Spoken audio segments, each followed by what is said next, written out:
애플의 CEO인 스티브 잡스는 이 시대의 혁신의 아이콘이라고 불리는 인물입니다. 2005년에 스티브 잡스는 미국의 명문 대학교인 스탠퍼드 대학교 졸업식에서 유명한 연설을 하였습니다. Stay hungry, stay foolish. 늘 갈망하라, 늘 어리석게 살아라. 20년이 지난 지금도 그의 연설은 큰 울림을 주고 있습니다. 연설문 전체를 번역한 내용으로 들어보겠습니다. 감사합니다.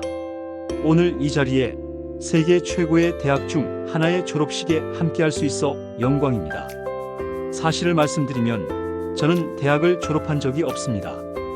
오늘 이 순간이 제가 대학 졸업식과 가장 가까이 닿은 순간입니다.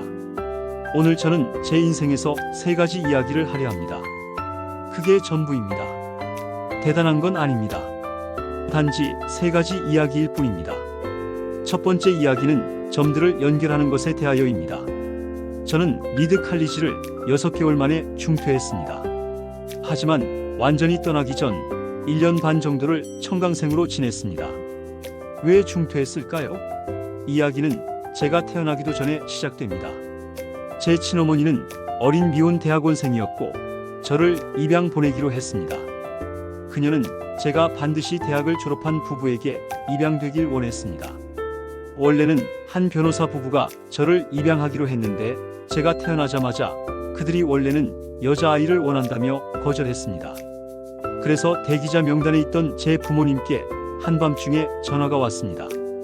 예상치 못한 남자아이가 있는데 원하시나요? 부모님은 물론이죠라고 대답하셨습니다. 하지만 친어머니는 나중에 제 어머니가 대학을 졸업하지 않았고 아버지는 고등학교도 졸업하지 않았다는 사실을 알게 되었습니다. 그래서 입양 서류에 서명하길 거부했죠. 결국 부모님이 이 아이는 반드시 대학에 보내겠다는 약속을 한 뒤에야 서명했습니다.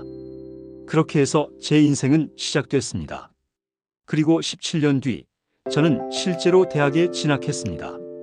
하지만 저는 순진하게도 스탠퍼드만큼 비싼 대학을 골랐고 부모님의 평생 저축이 제 학비로 빠져나갔습니다. 6개월이 지나니 저는 도저히 그 가치를 느낄 수 없었습니다. 내가 인생에서 무엇을 하고 싶은지도 모르고 대학이 그걸 찾아주는데 어떤 도움이 될지도 몰랐습니다. 그런데 부모님의 모든 돈이 쓰이고 있었습니다.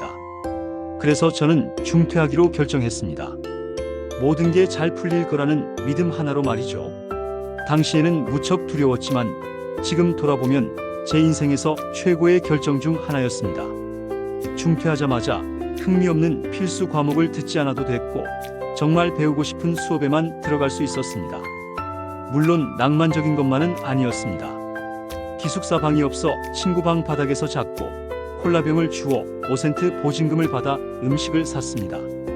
일요일 저녁마다 시내를 7마일 걸어 하레 크리슈나 사원에서 제대로 된 식사를 한번 하곤 했습니다. 저는 그게 좋았습니다. 그리고 호기심과 직관을 따라 배우던 것들은 나중에 정말 소중한 자산이 되었습니다. 예를 들어 그 당시 리드 칼리지는 미국에서 최고의 서예 강좌를 운영했습니다.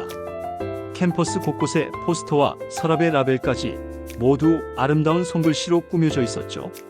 저는 중퇴한 덕분에 그 수업을 들을 수 있었고 글꼴의 세리프와 산세리프, 글자 간격의 미묘한 조정, 훌륭한 타이포그래피의 본질을 배웠습니다.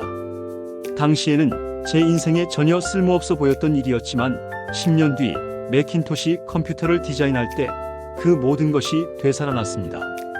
매킨토시는 아름다운 글꼴을 가진 최초의 컴퓨터가 되었고 이후 윈도우가 그걸 그대로 베껴 모든 개인용 컴퓨터가 멋진 활자를 가지게 되었습니다. 만약 제가 중퇴하지 않았다면 서예 수업을 듣지 못했을 것이고 지금의 컴퓨터에는 훌륭한 타이포그래피가 없었을 겁니다. 앞을 보며 점들을 연결할 수는 없습니다. 오직 뒤돌아봤을 때만 점들이 연결되는 걸 알 수 있습니다. 그렇기에 우리는 언젠가 점들이 이어질 것이라는 믿음을 가져야 합니다.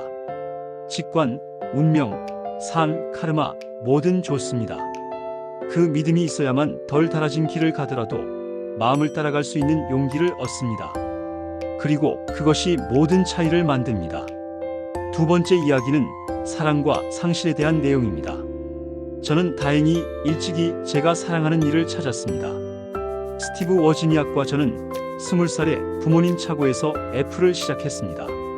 10년 만에 애플은 2명이 시작한 작은 회사에서 직원 4,000명, 매출 20억 달러의 회사로 성장했습니다. 매킨토시를 세상에 내놓았고 저는 30살이 되었습니다. 그리고 저는 해고당했습니다. 어떻게 자신이 세운 회사에서 쫓겨날 수 있을까요? 회사가 커지면서 저는 함께 회사를 이끌 인재를 영입했습니다. 처음에는 잘 맞았지만 시간이 지나며 서로의 미래 비전이 달라졌고 결국 갈등이 생겼습니다. 이사회는 그를 지지했고 저는 회사에서 쫓겨났습니다. 전 세계가 다 아는 공개적인 해고였죠.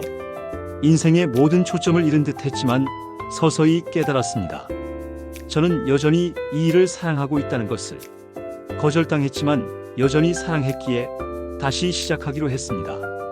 그 뒤 5년 동안 NEXT라는 회사를 세우고 픽사라는 회사도 세웠습니다.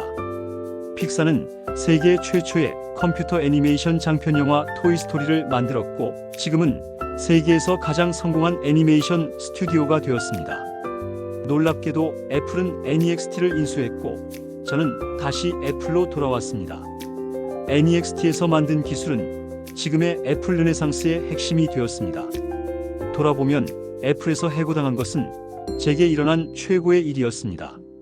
무거운 성공의 짐이 사라지고 다시 초심자의 가벼움을 얻었으니까요. 그것이 제 인생에서 가장 창의적인 시기를 열었습니다. 제가 버틸 수 있었던 유일한 이유는 제가 하는 일을 사랑했기 때문입니다.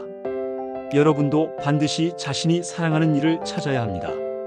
아직 찾지 못했다면 계속 찾으세요. 안주하지 마세요. 가슴이 말해줄 겁니다. 위대한 사랑처럼 시간이 갈수록 점점 더 좋아질 겁니다. 계속 찾으세요. 절대 안주하지 마세요. 세 번째 이야기는 죽음에 대한 이야기입니다. 제가 17살 때 이런 말을 읽었습니다. 매일을 인생의 마지막 날처럼 살아라. 언젠가는 반드시 그렇게 될 날이 올 테니.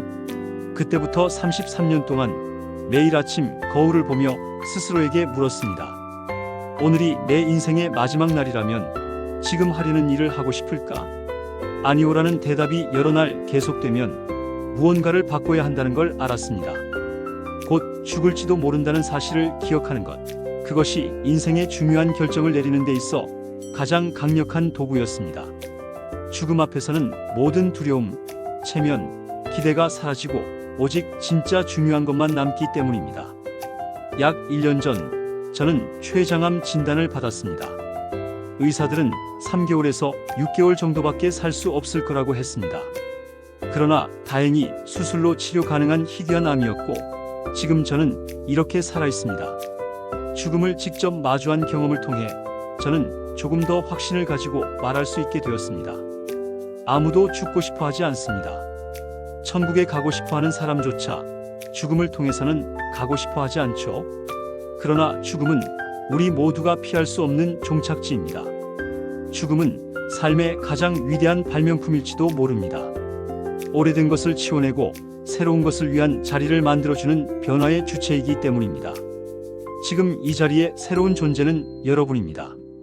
그러나 언젠가 여러분도 사라지고 새로운 이들에게 자리를 내어주어야 할 것입니다. 여러분의 시간은 한정되어 있습니다. 그러니 다른 사람의 삶을 살며 시간을 낭비하지 마십시오. 남의 생각에 갇히지 마십시오. 가장 중요한 것은 자신의 마음과 직관을 따를 용기를 가지는 것입니다. 마지막 메시지를 말씀드리겠습니다. Stay hungry, stay foolish. 제가 젊었을 때 홀 어스 카탈로그라는 책이 있었습니다. 당시 우리 세대의 바이블 같은 것이었습니다. 마지막 호 뒷표지에는 새벽의 시골길 사진이 있었고 그 아래 이렇게 적혀 있었습니다. Stay hungry, stay foolish. 늘 갈망하라. 늘 어리석게 살아라. 그것은 작별 인사였지만 동시에 삶의 지침이었습니다. 저는 항상 그러한 모습을 제 자신이 유지할 수 있기를 바랬습니다.